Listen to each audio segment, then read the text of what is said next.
Franchise টি-20-র যুগে টেস্টের ভবিষ্যৎ নিয়ে কত অনিশ্চয়তা, শঙ্কা।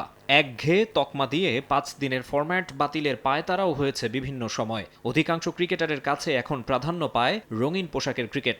কিন্তু স্রোতের বিপরীতে গিয়ে যে কজন সাদা পোশাকের খেলাটা ভালোবেসেছেন তাদের মধ্যে জেমস মাইকেল এন্ডারসনের নাম আলাদাভাবে বলতেই হবে।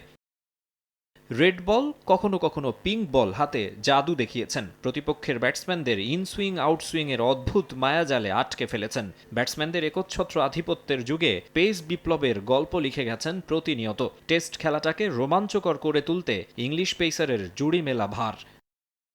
টেস্ট ক্রিকেটে দুই স্পিন জাদুকর মুত্তিয়া মুরালীধরন আর শেন ওয়ার্নের কথা নতুন করে বলার কিছু নেই। উইকেট সংখ্যায় এতদিন তাদের প্রতিদ্বন্দ্বী ছিল না কেউ, কিন্তু একজন এন্ডারসন ছুটে গেছেন দ্রুত বেগে। টেস্টে ৭০০ উইকেট শিকারী একমাত্র পেসার তিনি, আর ৯ উইকেট পেলে ওয়ার্নকে টপকে হয়ে যাবেন লঙ্গার ফরম্যাটের দ্বিতীয় সর্বোচ্চ উইকেট টেকার।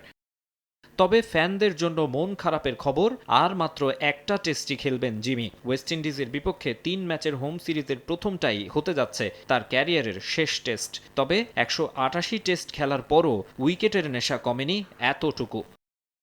আমার অনুভূতি কি তা নিয়ে আলাদাভাবে ভাবতে চাই না। যতটা সম্ভব মনোযোগ ধরে রাখার চেষ্টা করছি। ভালো বোলিং করে ম্যাচটা জিততে চাই, জানি আবেগ ধরে রাখা কঠিন হবে, কিন্তু আমি কান্না চেপে রাখার চেষ্টা করব।